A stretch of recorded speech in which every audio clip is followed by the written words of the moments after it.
সবর তিন প্রকার, সবর তিন ধরনের। এক ধরনের সবর হলো সবর আলা তাআ, ইবাদতে সবর করা।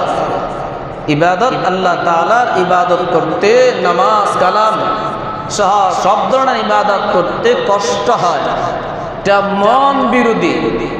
ইবাদত করতে মনে চায় না, তার সাথে যুদ্ধ করে ইবাদত করতে হয়।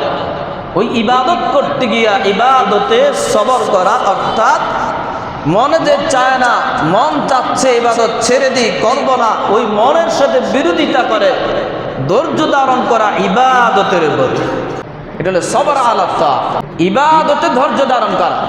আরেক ধরনের সবর, সবর আনিল মাসিয়া, গুনাহ থেকে সবর করা।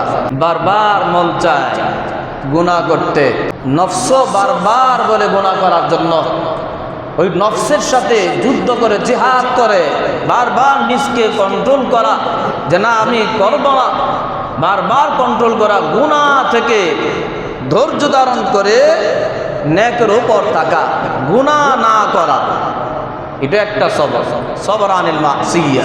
আরেক ধরনের সবর হলো সবর আলাল মুসিবা, বিপদ আসলে বিপদে সবর করা, বিপদে ধৈর্য ধারণ করা। হায় হুতাশ, হায় আল্লাহ কেন দিল এই গজব আমাদের উপর, কেন দিল? আল্লাহ কি আমাদেরকে ছাড়া কাউকে দেখে নাই? এত ইবাদত করে, এত আমল করি, আল্লাহ আমাদেরকে এই গজবগুলো দেয়। এগুলো হলো সবর পরিপন্থী, এগুলো সবর পরিপন্থী। কান্নাকাটি করা সবর পরিপন্থী না। মুসিবত আসলে মানুষের চোখ দিয়ে পানি আসতেই পারে, এটা সবর পরিপন্থী না। দুঃখের কথা আরেকজনকে শেয়ার করা, এটা সবর পরিপন্থী না।